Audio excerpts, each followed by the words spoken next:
Capítulo 11. El club de duelo. Al despertar Harry la mañana del domingo, halló el dormitorio resplandeciente con la luz del sol de invierno, y su brazo, otra vez articulado, aunque muy rígido. Se sentó enseguida y miró hacia la cama de Colin, pero estaba oculto tras las largas cortinas que el propio Harry había corrido el día anterior. Al ver que se había despertado, la señora Pomfrey se acercó afanosamente con la bandeja del desayuno, y se puso a flexionarle y estirarle a Harry el brazo y los dedos. «Todo va bien», le dijo, mientras él apuraba torpemente con su mano izquierda las gachas de avena. «Cuando termines de comer, puedes irte». Harry se vistió lo más deprisa que pudo y salió precipitadamente hacia la torre de Gryffindor, deseoso de hablar con Ron y Hermione sobre Colin y Dobby, pero no los encontró allí. Harry dejó de buscarlos, preguntándose a dónde podían haber ido, y algo molesto de que no parecieran interesados en saber si él había recuperado o no sus huesos. Cuando pasó por delante de la biblioteca, Percy Weasley precisamente salía de ella, y parecía estar de mucho mejor humor que la última vez que lo habían encontrado. «Ah, hola, Harry», dijo. «Excelente jugada la de ayer, realmente excelente. Gryffindor acaba de ponerse a la cabeza de la Copa de las Casas. Ganaste 50 puntos. ¿No has visto a Ron ni a Hermione?», preguntó Harry. No los he visto», contestó Percy, dejando de sonreír. «Espero que Ron no esté otra vez en el aseo de las chicas». Harry forzó una sonrisa. Siguió a Percy con la vista hasta que desapareció, y se fue derecho al aseo de Myrtle la Llorona. No encontraba ningún motivo para que Ron y Hermione estuvieran allí, pero después de asegurarse de que no merodeaban por el lugar, Filch ni ningún prefecto abrió la puerta y oyó sus voces provenientes de un retrete cerrado. «Soy yo», dijo, entrando en los lavabos y cerrando la puerta. Oyó un golpe metálico, luego otro como de salpicadura y un grito ahogado, y vio a Hermione mirando por el agujero de la cerradura. «¡Harry!», dijo ella. «Vaya susto que nos has dado. Entra. ¿Cómo está tu brazo?» «Bien», dijo Harry, metiéndose en el retrete. Habían puesto un caldero sobre la taza del inodoro, y un crepitar que provenía de dentro le indicó que habían prendido un fuego bajo el caldero. Prender fuegos transportables y sumergibles era la especialidad de Hermione. «Pensamos ir a verte, pero decidimos comenzar a preparar la poción multijugos», le explicó Ron, después de que Harry cerrara de nuevo la puerta del retrete. «Hemos pensado que este es el lugar más seguro para guardarla». Harry empezó a contarles lo de Colin, pero Hermione lo interrumpió. «Ya lo sabemos. Oímos a la profesora McGonagall hablar con el profesor Flitwick esta mañana. Por eso pensamos que era mejor darnos prisa. Cuanto antes le saquemos a Malfoy una declaración, mejor», gruñó Ron. «¿No piensas igual? Se ve que después del partido de Quidditch estaba tan sulfurado que la tomó con Colin». «Hay alguien más», dijo Harry, contemplando a Hermione, que partía manojos de centinodia y los echaba a la poción. «Dobby vino en mitad de la noche a hacerme una visita». Ron y Hermione levantaron la mirada sorprendidos. Harry les contó todo lo que Dobby le había dicho, y lo que no le había querido decir. Ron y Hermione lo escucharon con la boca abierta. «¿La Cámara de los Secretos ya fue abierta antes?», le preguntó Hermione. «Es evidente», dijo Ron con voz de triunfo. «Lucius Malfoy abriría la cámara en sus tiempos de estudiante, y ahora le he explicado a su querido Draco cómo hacerlo. Está claro. Sin embargo, me gustaría que Dobby te hubiera dicho qué monstruo hay en ella. Me gustaría saber cómo es posible que nadie se lo haya encontrado merodeando por el colegio». «Quizá pueda volverse invisible», dijo Hermione empujando unas sanguijuelas hacia el fondo del caldero. «O quizá pueda disfrazarse, hacerse pasar por una armadura o algo así. He leído algo sobre fantasmas camaleónicos». «Es demasiado, Hermione», le dijo Ron, echando crisopos encima de las sanguijuelas. Arrugó la bolsa vacía de los crisopos y miró a Harry. «Así que fue Dobby el que no nos dejó coger el tren, y el que te rompió el brazo». Movió la cabeza. «¿Sabes qué, Harry? Si no deja de intentar salvarte la vida, te va a matar». La noticia de que habían atacado a Colin Creevy y de que éste yacía como muerto en la enfermería se extendió por todo el colegio durante la mañana del lunes. El ambiente se llenó de rumores y sospechas. Los de primer curso se desplazaban por el castillo en grupos muy compactos, como si temieran que los atacaran si iban solos. Ginny Weasley, que se sentaba junto a Colin Creevy en la clase de encantamientos, estaba consternada, pero a Harry le parecía que Fred y George se equivocaban en la manera de animarla. Se turnaban para esconderse detrás de las estatuas, disfrazados con una piel, y asustarla cuando pasaba. Pero tuvieron que parar cuando Percy se hartó y les dijo que iba a escribir a su madre para contarle que por su culpa Ginny tenía pesadillas. Mientras tanto, a escondidas de los profesores, se desarrollaba en el colegio un mercado de talismanes, amuletos y otros chismes protectores. Neville Longbottom había comprado una gran cebolla verde, cuyo olor decían que alejaba el mal, un cristal púrpura acabado en punta y una cola podrida de tritón antes de que los demás chicos de Gryffindor le explicaran que él no corría peligro, porque tenía la sangre limpia, y por tanto no era probable que lo atacaran. «Fueron primero por Filch», dijo Neville, con el miedo escrito en su cara redonda. «Y todo el mundo sabe que yo soy casi un Skip». Durante la segunda semana de diciembre, la profesora McGonagall pasó, como de costumbre, a recoger los nombres de los que se quedarían en el colegio en Navidades. Harry, Ron y Hermione firmaron en la lista. Habían oído que Malfoy se quedaba, lo cual les pareció muy sospechoso. Las vacaciones serían un momento perfecto para utilizar la poción multijugos e intentar sonsacarle una confesión. Por desgracia, la poción estaba a medio acabar. Aún necesitaban el cuerno de bicornio y la piel de serpiente arbórea africana, y el único lugar del que podrían sacarlos era el armado privado de Snape. A Harry le parecía que preferiría enfrentarse al monstruo legendario de Slytherin a tener que soportar las iras de Snape si lo pillaba robándole en el despacho. «Lo que tenemos que hacer», dijo animadamente Hermione cuando se acercaba la doble clase de pociones de la tarde del jueves, «es distraerle con algo. Entonces, uno de nosotros podrá entrar en el despacho de Snape y coger lo que necesitamos». Harry y Ron la miraron nerviosos. «Creo que es mejor que me encargue yo misma del robo», continuó Hermione como si tal cosa. «A ustedes dos los expulsarían si los pillaran en otra, mientras que yo tengo el expediente limpio. Así no tienen más que originar un tumulto lo suficientemente importante para mantener ocupado a Snape unos 5 minutos». Harry sonrió tímidamente. Provocar un tumulto en la clase de pociones de Snape era tan arriesgado como pegarle un puñetazo en el ojo a un dragón dormido. Las clases de pociones se impartían en una de las mazmorras más espaciosas. Aquella tarde de jueves, la clase se desarrollaba como siempre. 20 calderos humeaban entre los pupitres de madera, en los que descansaban balanzas de latón y jarras con los ingredientes. Snape rondaba por entre los fuegos, haciendo comentarios envenenados sobre el trabajo de los de Gryffindor, mientras los de Slytherin se reían a cada crítica. Draco Malfoy, que era el alumno favorito de Snape, hacía burla con los ojos a Ron y Harry, que sabían que si le contestaban tardarían en ser castigados en menos de lo que se tarda en decir injusto. A Harry, la pócima infladora le salía demasiado líquida, pero en aquel momento le preocupaban otras cosas más importantes. Aguardaba una seña de Hermione, y apenas prestó atención cuando Snape se detuvo a mirar con desprecio su poción agnada. Cuando Snape se volvió y se fue a ridiculizar a Neville, Hermione captó la mirada de Harry y le hizo con la cabeza un gesto afirmativo. Harry se agachó rápidamente y se escondió detrás de su caldero. Se sacó de un bolsillo una de las bengalas del Dr. Filibuster que tenía Fred y le dio un golpe con la varita. La bengala se puso a silbar y a echar chispas. Sabiendo que solo contaba con unos segundos, Harry se levantó, apuntó y la lanzó al aire. La bengala aterrizó dentro del caldero de Goyle. La poción de Goyle estalló, rociando a toda la clase. Los alumnos chillaban cuando los alcanzaba la pócima infladora. A Malfoy le salpicó en toda la cara, y la nariz se le empezó a hinchar como un balón.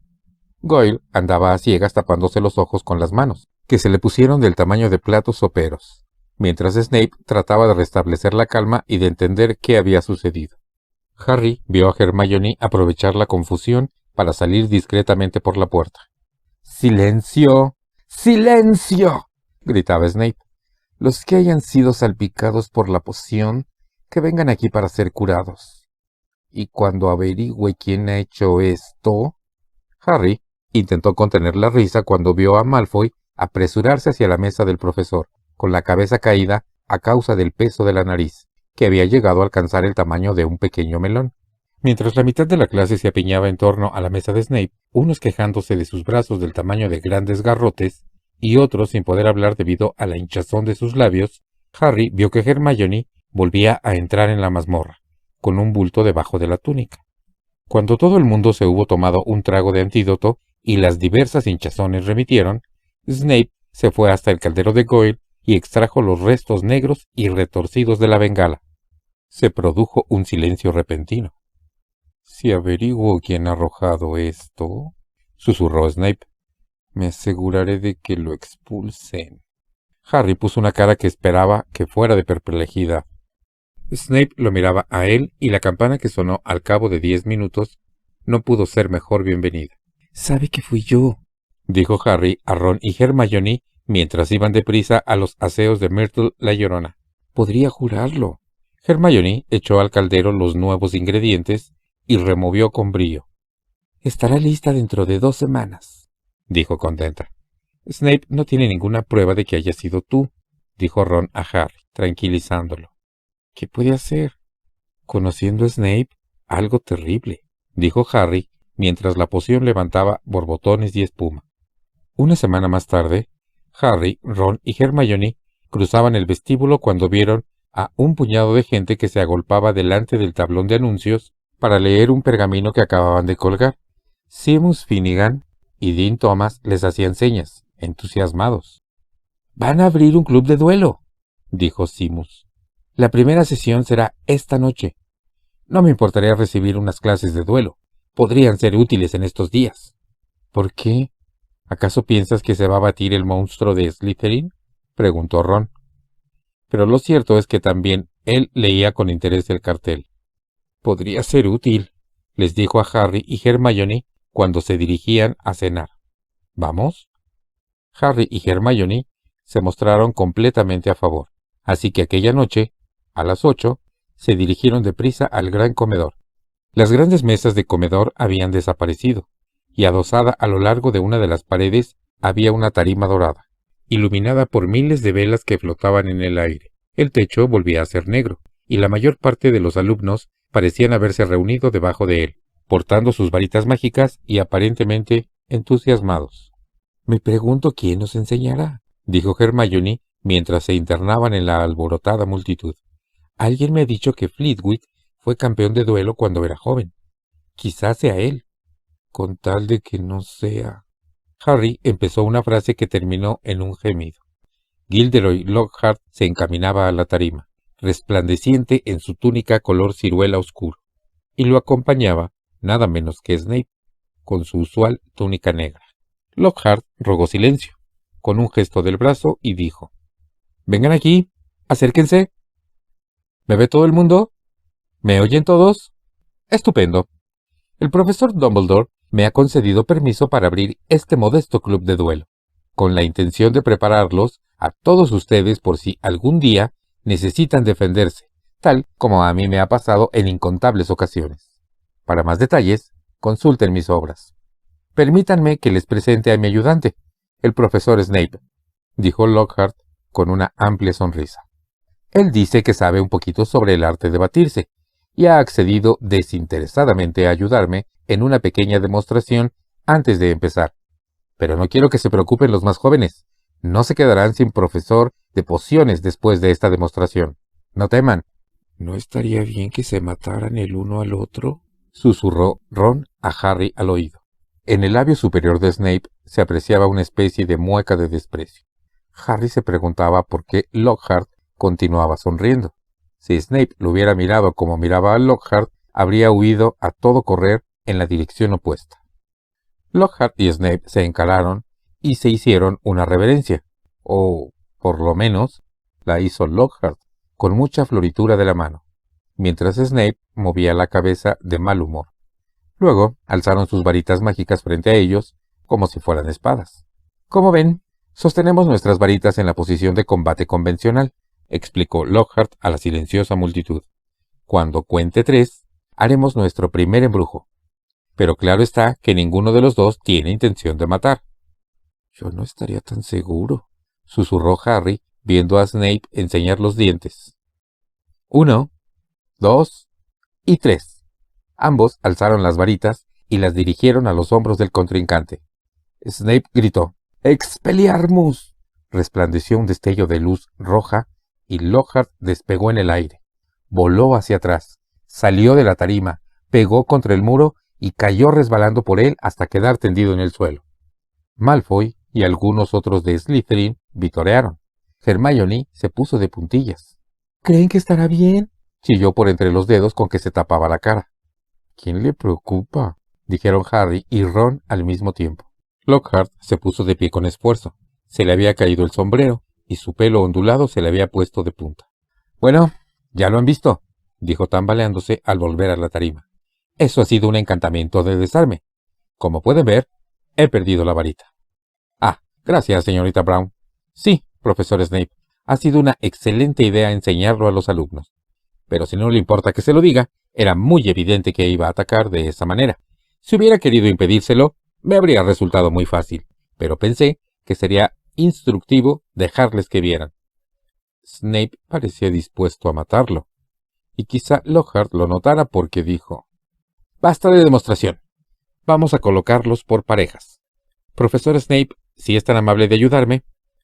Se metieron entre la multitud a formar parejas.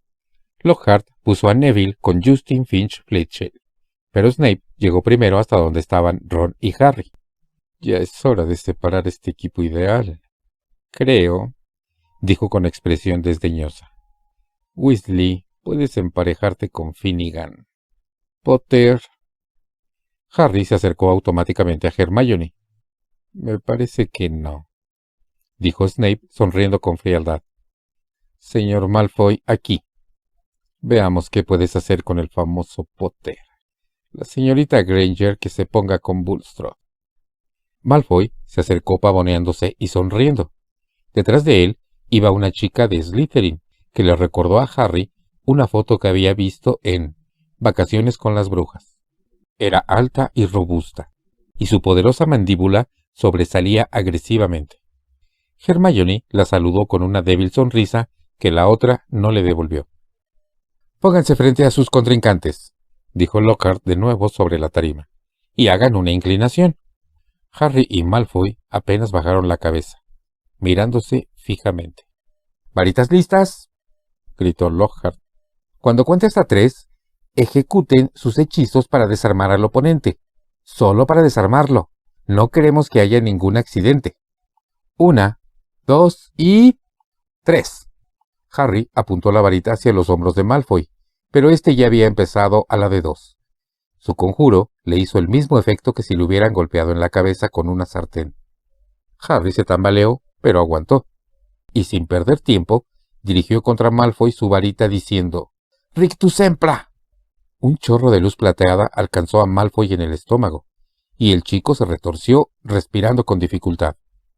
«He dicho solo para desarmarse», gritó Lockhart a la combativa multitud cuando Malfoy cayó de rodillas.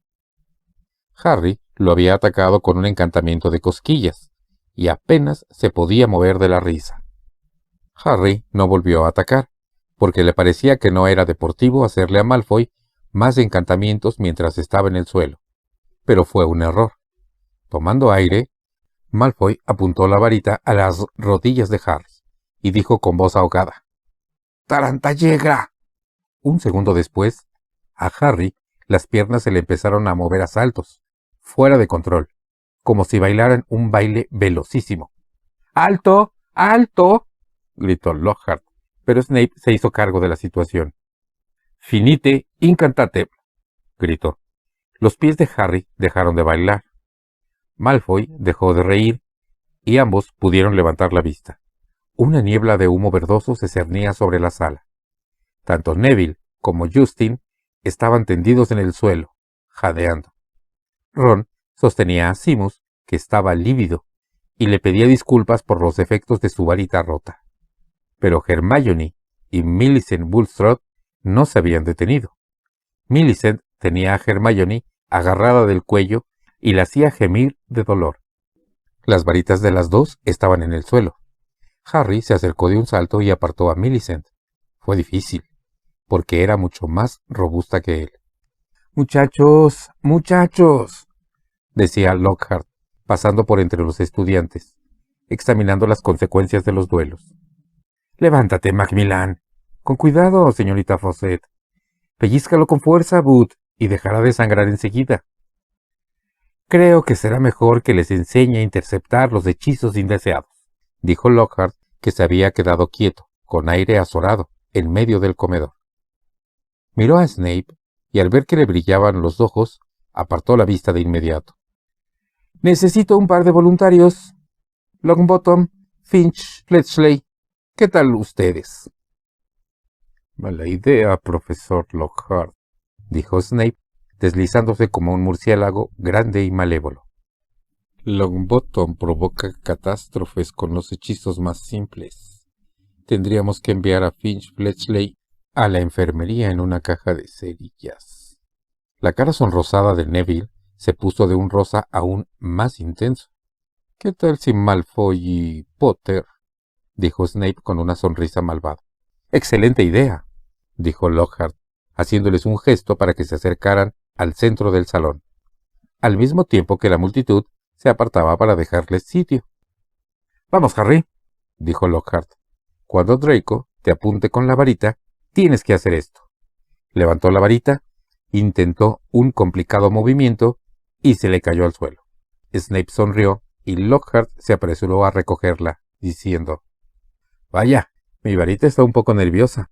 Snape se acercó a Malfoy, se inclinó y le susurró algo al oído. Malfoy también sonrió. Harry miró asustado a Lockhart y le dijo: «Profesor, ¿me podría explicar de nuevo cómo se hace eso de interceptar?» «¿Asustado?», murmuró Malfoy, de forma que Lockhart no pudiera oírle. «Eso quisieras tú», le dijo Harry torciendo la boca. Lockhart dio una palmada amistosa a Harry en el hombro. «Simplemente hazlo como yo, Harry». «¿El qué? ¿Dejar caer la varita?» Pero Lockhart no le escuchaba. 3, 2, 1, ¡ya!, gritó. Malfoy levantó rápidamente la varita y bramó: «¡Serpensortia!». Hubo un estallido en el extremo de su varita. Harry vio, aterrorizado, que de ella salía una larga serpiente negra. Caía al suelo entre los dos y se erguía, lista para atacar. Todos se echaron atrás gritando y despejaron el lugar en un segundo. «No te muevas, Potter», dijo Snape sin hacer nada, disfrutando claramente de la visión de Harry, que se había quedado inmóvil, mirando a los ojos a la furiosa serpiente. «Me encargaré de ella». «Permítame», gritó Lockhart. Blandió su varita, apuntando a la serpiente, y se oyó un disparo. La serpiente, en vez de desvanecerse, se elevó en el aire unos 3 metros y volvió a caer al suelo con un chasquido. Furiosa, silbando de enojo, se deslizó derecha hacia Finch Fletchley. Se irguió de nuevo, enseñando los colmillos venenosos. Harry no supo por qué lo hizo, ni siquiera fue consciente de ello. Solo percibió que las piernas lo impulsaban hacia adelante como si fuera sobre ruedas y que gritaba absurdamente a la serpiente: «¡Déjale!». Y milagrosa e inexplicablemente, la serpiente bajó al suelo, tan inofensiva como una gruesa manguera negra de jardín, y volvió los ojos a Harry. A este se le pasó el miedo. Sabía que la serpiente ya no atacaría a nadie, aunque no habría podido explicar por qué lo sabía. Sonriendo, miró a Justin, esperando verlo aliviado, o confuso, o agradecido, pero ciertamente no enojado y asustado. «¿A qué crees que jugamos?», gritó, y antes de que Harry pudiera contestar, se había dado la vuelta y abandonaba el salón. Snape se acercó, blandió la varita, y la serpiente desapareció en una pequeña nube de humo negro. También Snape miraba a Harry de una manera rara. Era una mirada astuta y calculadora, que a Harry no le gustó. Fue vagamente consciente de que a su alrededor se oían unos inquietantes murmullos. A continuación, sintió que alguien le tiraba de la túnica por detrás. «Vamos», le dijo Ron al oído. «Vamos». Ron lo sacó del salón, y Hermione fue con ellos. Al atravesar las puertas, los estudiantes se apartaban como si les diera miedo contagiarse. Harry no tenía ni idea de lo que pasaba, y ni Ron ni Hermione le explicaron nada hasta llegar a la sala común de Gryffindor, que estaba vacía. Entonces Ron sentó a Harry en una butaca y le dijo: «¿Hablas, Parcel? ¿Por qué no nos lo habías dicho?» «¿Qué hablo qué?», dijo Harry. «Parcel», dijo Ron. «Puedes hablar con las serpientes». «Lo sé», dijo Harry. «Quiero decir que esta es la segunda vez que lo hago. Una vez, accidentalmente, le eché una boa constrictor a mi primo Dudley en el zoológico. Es una larga historia. Pero ella me estaba diciendo que no había estado nunca en Brasil, y yo la liberé sin proponérmelo. Fue antes de saber que era un mago». «¿Entendiste que una boa constrictor te decía que no había estado nunca en Brasil?», repitió Ron con voz débil. «¿Y qué?», preguntó Harry. «Apuesto a que pueden hacerlo montones de personas». «Desde luego que no», dijo Ron. «No es un don muy frecuente, Harry. Eso no es bueno». «¿Que no es bueno?», dijo Harry, comenzando a enfadarse. «¿Qué le pasa a todo el mundo? Mira, si no le hubiera dicho a esa serpiente que no atacara a Justin». «¿Eso fue lo que le dijiste?». «¿Qué pasa? Tú estabas allí. Tú me oíste. Hablaste en lengua Parcel», le dijo Ron. «La lengua de las serpientes. Podías haber dicho cualquier cosa. No te sorprenda que Justin se asustara. Parecía como si estuvieras incitando a la serpiente o algo así. Fue escalofriante». Harry se quedó con la boca abierta. «¿Hablé en otra lengua? Pero no comprendo. ¿Cómo puedo hablar en una lengua sin saber que la conozco?». Ron negó con la cabeza. Por la cara que ponían tanto él como Hermione, parecía como si acabara de morir alguien. Harry no alcanzaba a comprender qué era tan terrible. «¿Me quieres decir qué hay de malo en impedir que una serpiente grande y asquerosa arranque a Justin la cabeza de un mordisco?», preguntó. «¿Qué importa cómo lo hice si evité que Justin tuviera que ingresar en el club de cazadores sin cabeza?». «Sí importa», dijo Hermione, hablando por fin en un susurro, «porque Salazar Slytherin era famoso por su capacidad de hablar con las serpientes. Por eso el símbolo de la casa de Slytherin es una serpiente». Harry se quedó boquiabierto. «Exactamente», dijo Ron. «Y ahora todo el colegio va a pensar que tú eres su tataranieto o algo así». «Pero no lo soy», dijo Harry, sintiendo un inexplicable terror. «Te costará mucho demostrarlo», dijo Hermione. «Él vivió hace unos 1000 años, así que bien podría hacerlo». Aquella noche, Harry pasó varias horas despierto. Por una abertura en las colgaduras de su cama, veía que la nieve comenzaba a amontonarse al otro lado de la ventana de la torre, y meditaba. ¿Era posible que fuera un descendiente de Salazar Slytherin? Al fin y al cabo, no sabía nada sobre la familia de su padre. Los Dursley nunca le habían permitido hacerles preguntas sobre sus familiares magos. En voz baja, trató de decir algo en lengua parser, pero no encontró las palabras. Parecía que era requisito imprescindible estar delante de una serpiente. «Pero estoy en Gryffindor», pensó Harry. «El sombrero seleccionador no me habría puesto en esta casa si tuviera sangre de Slytherin». «Ah», dijo en su cerebro una voz horrible. «Pero el sombrero seleccionador te quería enviar a Slytherin. ¿Lo recuerdas?». Harry se volvió.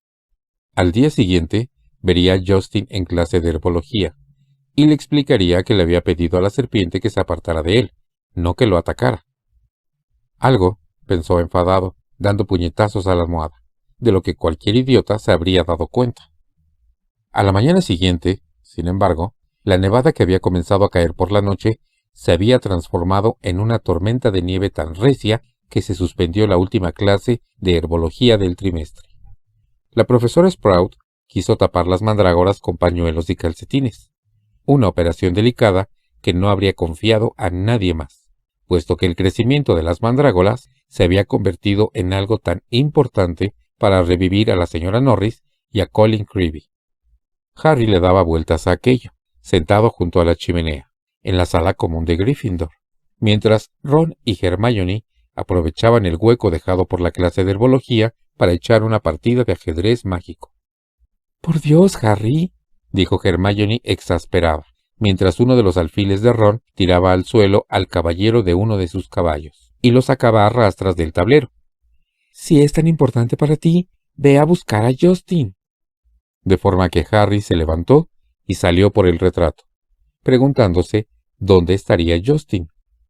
El castillo estaba más oscuro de lo normal en pleno día, a causa de la nieve espesa y gris que se arremolinaba en todas las ventanas. Tiritando, Harry pasó por las aulas en que estaban haciendo clase, vislumbrando algunas escenas de lo que ocurría dentro.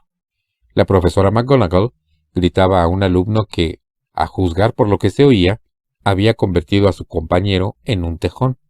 Aguantándose las ganas de echar un vistazo, Harry siguió su camino, pensando que Justin podría estar aprovechando su hora libre para hacer alguna tarea pendiente, y decidió mirar antes que nada en la biblioteca.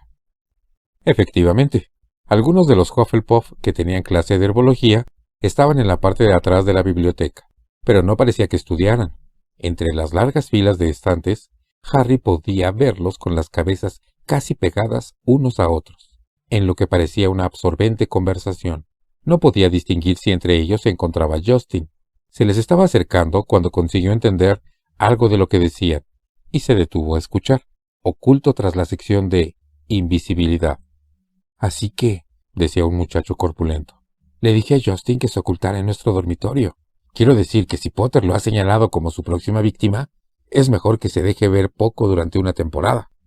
Por supuesto, Justin se temía que algo así pudiera ocurrir desde que se le escapó decirle a Potter que era de familia Muggle. Lo que Justin le dijo exactamente es que le habían reservado plaza en Eton. No es el mejor comentario que se le puede hacer al heredero de Slytherin, ¿verdad? «Entonces, ¿estás convencido de que es Potter, Ernie?», preguntó asustada una chica rubia con coletas. «Hannah», le dijo solamente el chico robusto, «sabe hablar Parcel. Todo el mundo sabe que esa es la marca de un mago tenebroso. ¿Sabes de alguien honrado que pueda hablar con las serpientes? Al mismo Slytherin lo llamaban lengua de serpiente». Esto provocó densos murmullos. Ernie prosiguió. «¿Recuerdas lo que apareció escrito en la pared? Temed, enemigos del heredero». Potter estaba enemistado con Filch. A continuación, el gato de Filch resulta agredido. Ese chaval de primero, Creevy, molestó a Potter en el partido de Quidditch, sacándole fotos mientras estaba tendido en el barro, y entonces aparece Creevy petrificado. «Pero», repuso Hannah vacilando, «parece tan amable y bueno. Fue él quien hizo desaparecer a quien ustedes saben. No puede ser tan malo, ¿no creen?» Ernie bajó la voz para adoptar un tono misterioso. Los de Hufflepuff se inclinaron y se juntaron más unos a otros, y Harry tuvo que acercarse más para oír las palabras de Ernie. «Nadie sabe cómo pudo sobrevivir al ataque de quien ustedes saben. Quiero decir que era tan solo un niño cuando ocurrió, y tendría que haber saltado en pedazos. Solo un mago tenebroso con mucho poder podría sobrevivir a una maldición como esa». Bajó la voz hasta que no fuese más que un susurro y prosiguió. «Por eso seguramente es por lo que quien ustedes saben quería matarlo antes que a nadie. No quería tener a otro señor tenebroso que le hiciera la competencia. Me pregunto qué otros poderes oculta Potter». Harry no pudo aguantar más y salió de detrás de la estantería, carraspeando sonoramente. De no estar tan enojado, le habría parecido divertida la forma en que lo recibieron. Todos parecían petrificados por su sola visión. Y Ernie se puso pálido. «Hola», dijo Harry. «Busco a Justin Finch Fletchley». Los peores temores de los de Hufflepuff se vieron así confirmados. Todos miraron atemorizados a Ernie. «¿Para qué lo buscas?», le preguntó Ernie con voz trémula. «Quería explicarle lo sucedido realmente con la serpiente en el club de duelo», dijo Harry. Ernie se mordió los labios y luego, respirando hondo, dijo. «Todos estábamos allí. Vimos lo que sucedió». «Entonces te darías cuenta de que Después de lo que le dije, la serpiente retrocedió, le dijo Harry. Yo solo me di cuenta, dijo Ernie tosudamente, aunque temblaba al hablar, de que hablaste en lengua Parcel y le echaste la serpiente a Justin. Yo no se la eché, dijo Harry, con la voz temblorosa por el enojo. Ni siquiera lo tocó. Le anduvo muy cerca, dijo Ernie. Y por si te entran dudas, añadió apresuradamente, he de decirte que puedes rastrear mis antepasados hasta 9 generaciones de brujas y brujos, y no encontrarás una gota de sangre mogol, así que... No me preocupa qué tipo de sangre tengas, dijo Harry con dureza. ¿Por qué tendría que atacar a los de familia mogul? He oído que odias a esos moguls con los que vives, dijo Ernie apresuradamente. No es posible vivir con los Dursley sin odiarlos, dijo Harry. Me gustaría que lo intentaras. Dio media vuelta y salió de la biblioteca, provocando una mirada reprobatoria de la señora Pince, que estaba sacando brillo a la cubierta dorada de un gran libro de hechizos. Furioso como estaba, iba dando traspiés por el corredor, sin ser consciente de a dónde iba. Y al fin se dio de bruces contra una mole grande y dura que lo tiró al suelo de espaldas. —¡Ah! ¡Hola, Hagrid! —dijo Harry, levantando la vista. Aunque llevaba la cara completamente tapada por un pasamontañas de lana cubierto de nieve, no podía tratarse de nadie más que Hagrid, pues ocupaba casi todo el ancho del corredor con su abrigo de piel de topo. En una de sus grandes manos enguantadas llevaba un gallo muerto. —¿Va todo bien, Harry? —preguntó Hagrid, quitándose el pasamontañas para poder hablar. —¿Por qué no estás en clase? —La han suspendido —contestó Harry, levantándose. —¿Y tú? ¿Qué haces aquí? Hagrid levantó el gallo sin vida. —El segundo que matan este trimestre —explicó—. O son zorros o chupasangres. Y necesito el permiso del director para poner un encantamiento alrededor del gallinero. Miró a Harry más de cerca por debajo de sus cejas espesas, cubiertas de nieve. —¿Estás seguro de que te encuentras bien? Pareces preocupado y alterado. Harry no pudo repetir lo que decían de él Ernie y el resto de los Hufflepuff. —No es nada —repuso—. Mejor será que me vaya, Hagrid. Después tengo transformaciones y debo recoger los libros. Se fue con la mente cargada con todo lo que había dicho Ernie sobre él. Justin se temía que algo así pudiera ocurrir desde que se le escapó decirle a Potter que era de familia mogul. Harry subió las escaleras y volvió por otro corredor.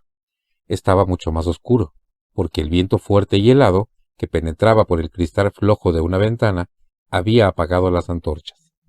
Iba por la mitad del corredor cuando tropezó y cayó de cabeza contra algo que había en el suelo. Se volvió y afinó la vista para ver qué era aquello sobre lo que había caído, y sintió que el mundo se le venía encima.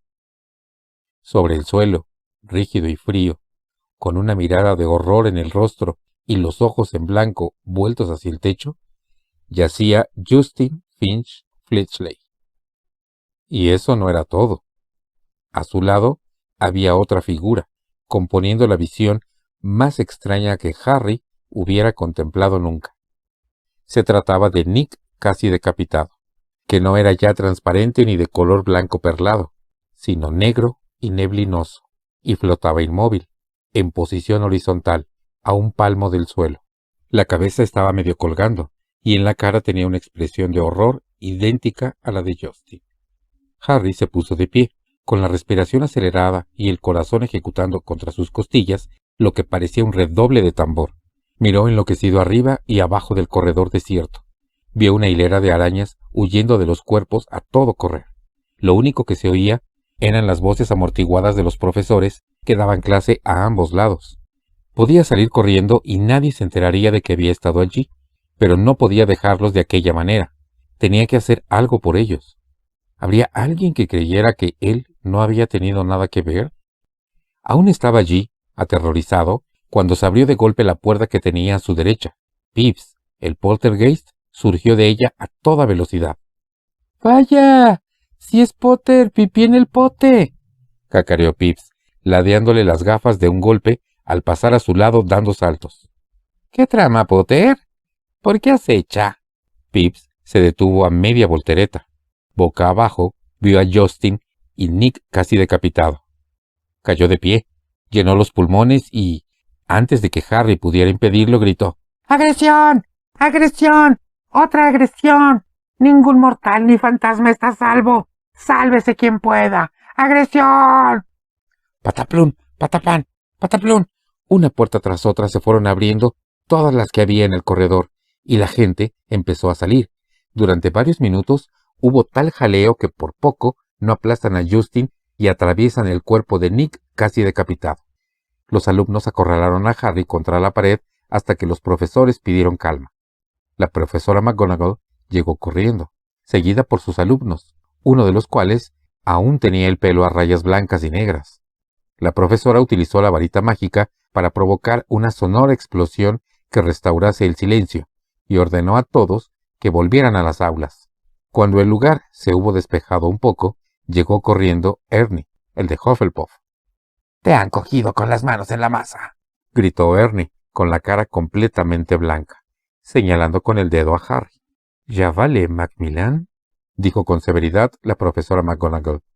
Pips se meneaba por encima del grupo con una malvada sonrisa, escrutando la escena. Le encantaba el barullo. Mientras los profesores se inclinaban sobre Justin y Nick casi decapitado, examinándolos, Pips rompió a cantar. «Oh, Potter, eres un zote. Estás podrido. Te cargas a los estudiantes y te parece divertido». «Ya basta, Pips», gritó la profesora McGonagall, y Pips escapó por el corredor, sacándole la lengua a Harry. Los profesores Flitwick y Sinistra, del departamento de astronomía, fueron los encargados de llevar a Justin a la enfermería, pero nadie parecía saber qué hacer con Nick casi decapitado. Al final, la profesora McGonagall hizo aparecer de la nada un gran abanico, y se lo dio a Ernie, con instrucciones de subir a Nick casi decapitado por las escaleras. Ernie obedeció, abanicando a Nick por el corredor para llevárselo por el aire, como si se tratara de un aerodeslizador silencioso y negro. De esa forma, Harry y la profesora McGonagall se quedaron a solas. «Por aquí, Potter», indicó ella. «Profesora», le dijo Harry enseguida, «le juro que yo no...» «Eso se escapa de mi competencia, Potter», dijo de manera cortante la profesora McGonagall. Caminaron en silencio, doblaron una esquina, y ella se paró ante una gárgola de piedra grande y extremadamente fea. «Helado de limón», dijo la profesora.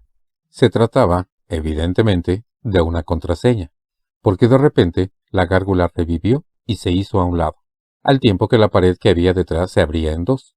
Incluso aterrorizado como estaba, por lo que le esperaba, Harry no pudo dejar de sorprenderse. Detrás del muro había una escalera de caracol que subía lentamente hacia arriba, como si fuera mecánica. Al subirse él y la profesora McGonagall, la pared volvió a cerrarse tras ellos con un golpe sordo.